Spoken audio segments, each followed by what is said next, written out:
What's going on, friends? If you decided to make the switch from the twin cam to the Milwaukee 8, the first thing you need to do is bolt in a new cam.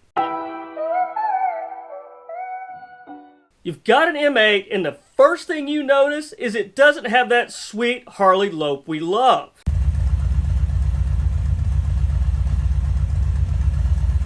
Now it's going to take more than just a set of slip-ons to get that sweet chop in the idle on an M8. A bolt-in cam is going to be the solution to this problem, and you're also going to add some horsepower and torque in the process. But before we get into all that, please be sure to hit that like button if you enjoyed the video, and subscribe to the channel if you haven't done so already. Now M8 has some serious power potential with the 4-valve head, and adding a bolt-in cam, this really takes advantage of that extra breathing room with those 4-valve heads. Now the stock power of the 107 isn't bad for a cruiser. It's making 80 horsepower and about 98 foot-pounds of torque.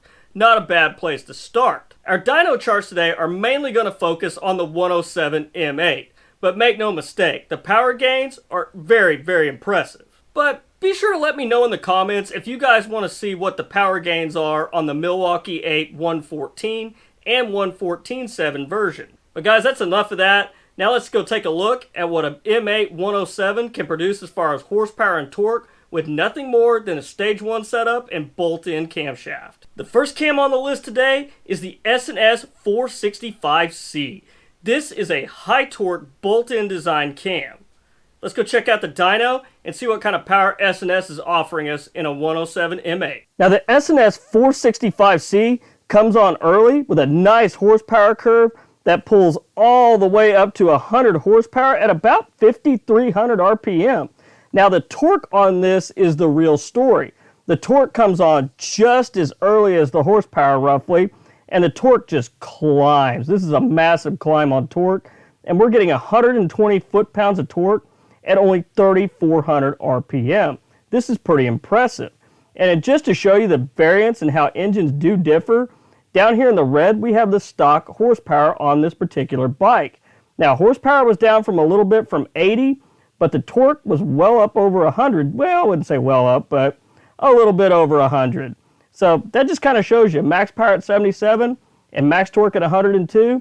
Two engines are never alike and they do differ. The S&S 465C will run you about $200 for a 20 horsepower and 20 foot-pound gain over stock. The next cam on the list today is from Andrews.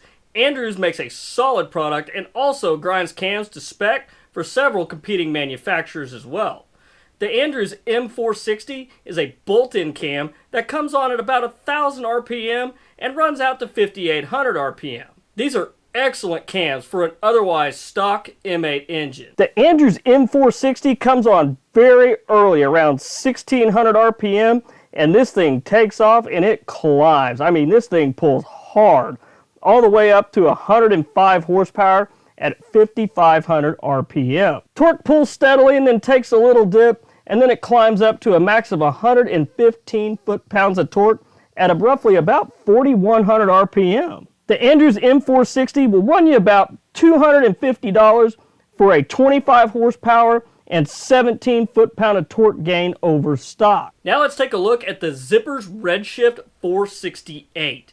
This cam is a bolt-in design and pulls strong between the 2,000 to 6,000 RPM range. Engineered for quiet operation and cranking compression remains unchanged. Let's check out that Zippers and see what it can do. Just as Zippers claims, this cam comes on right at about 2,000 RPM, and this thing has a very steep horsepower curve. This pulls hard all the way to its peak of 105 horsepower at roughly 5,200 RPM. Torque comes on about 1,700 RPM, then it climbs up to about 2,800 RPM, then we take a little dip, then it powers right back up again, takes us up to about 4,900 RPM with a max torque of 115 foot-pounds. Now the Zippers Redshift is going to run you about $250 and net you 25 horsepower and 17 foot-pounds of torque over stock. Now you may have been waiting for it, but it's time to take a look at a wood cam for the Milwaukee 8 engine.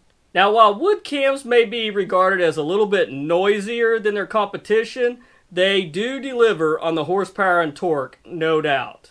The WM8 222 delivers max torque and horsepower. Complete bolt-in design, although adjustable push rods are required for this cam.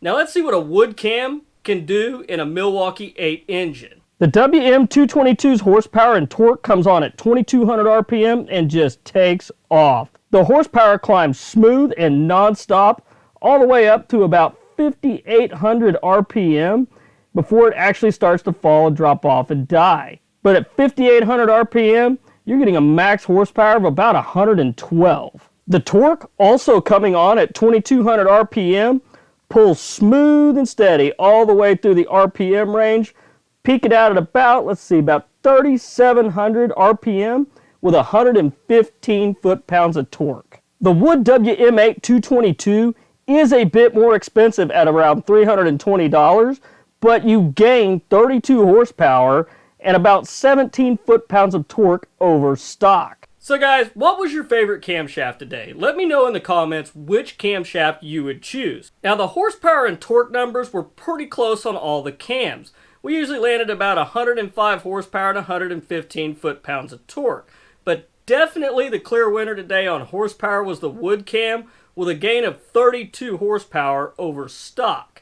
Now our clear torque winner was the S&S cam, which gave us 120 foot-pounds of torque versus all the other cams 115. Now, unless you're going for a bolt-in cam that's all-out horsepower, the Wood is the clear winner there. But once again, the S&S clear winner for just all-out torque at 120 foot-pounds.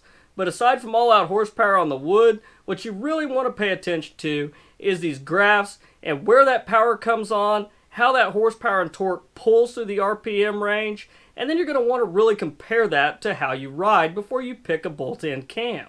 And this is true with any engine, not just the M8.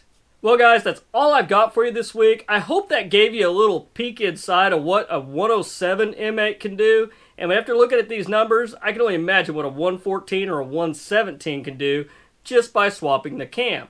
And yes, with a cam swap, the M8 will sound much more like a Harley, and you will have that good chop it idle that we all love. But guys, don't forget, let me know in the comments if you would like to see some cam pics for the 114 and the 117 Milwaukee 8 engine. But anyhow guys, please help out the video by giving it a like if you enjoyed it. But guys, until next week, you guys dodge the cars, stay safe out there, and I will see you in next week's video. Thanks for watching.